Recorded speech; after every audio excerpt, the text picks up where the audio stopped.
आज अनीता के पति का स्वर्गवास हुए 12 दिन हो चुके थे। वह उदास सी शीशे के सामने बैठी अपनी सुनी मांग और सुनी कलाइयों को देख रही थी कि अचानक उसकी नजर पति की डायरी पर गई। जिज्ञासावश उसने डायरी का लिखा हुआ आखिरी पेज खोला। उसमें लिखा था, प्यारी अनीता, मैं जानता हूं अब मेरी बीमारी लाइलाज हो चुकी है। शायद अब मैं बहुत कम दिनों का मेहमान हूं, तभी डॉक्टर ने घर ले जाने की छुट्टी दे दी है। तुमने शायद रिश्तेदारों को भी बता दिया है इस बारे में, इसीलिए एक एक कर सब मिलने आ रहे हैं। जिंदगी की भाग दौड़ में कब शरीर अंदर से जर्जर हो गया मालूम ही नहीं चला। तुम लोगों के लिए कुछ करूं, बस इसी चिंता में शरीर का ध्यान ही नहीं रख पाया। कैसी विडंबना है कि जब हॉस्पिटल याद आया तब तक बीमारी अंतिम स्टेज में पहुंच चुकी थी। पहले हॉस्पिटल में और अब घर पर बिस्तर पर पड़ा पड़ा तुम्हारे चेहरे को निहारा करता हूं।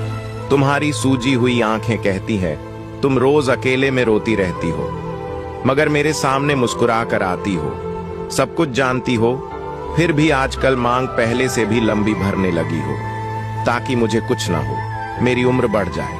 काश ईश्वर तुम्हारी सुन ले।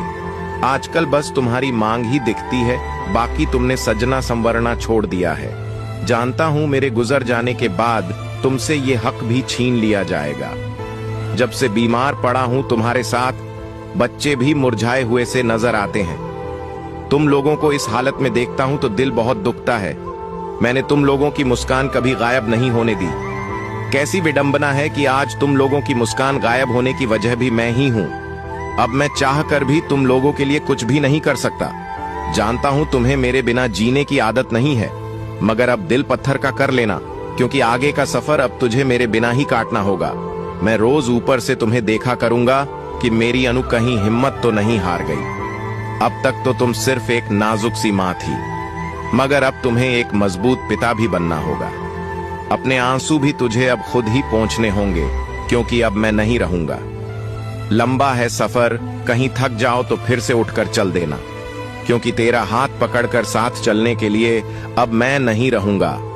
जब कभी अंधेरे में तेरा दिल घबराए, तब खुद की हिम्मत तुझे खुद ही बनना होगा, क्योंकि तेरे पास तब मैं नहीं रहूंगा।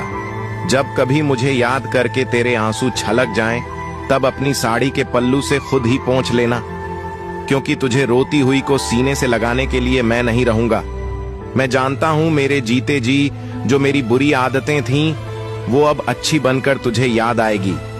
तुम याद करोगी कि गिला तौलिया नहाकर कहीं फेंकने वाला अब क्यों नहीं फेंकता। तेरे ताजा लगाए पोंछे पर अब मेरे कदमों के निशान क्यों नहीं छपते। सुनो, अब तुम बात बात पर रूठना छोड़ देना, क्योंकि तुझे मनाने के लिए अब मैं नहीं रहूंगा। अब तुम उम्र से बड़ी बन जाना, क्योंकि तुम्हारे मीठे मीठे नखरे उठाने के लिए अब मैं नहीं रहूंगा। हाँ, अब हंसते हंसते तेरी उंगली के इशारों में मैं नहीं रहूंगा। अब तेरी दरों दीवारों में मैं नहीं रहूंगा। लिखने को तो बहुत कुछ है यारा, पर लिखा नहीं जा रहा। दर्द भी भारी भारी सा लगने लगा है। अब रखता हूं यारा। अगर वीडियो अच्छी लगे तो शेयर कीजिएगा।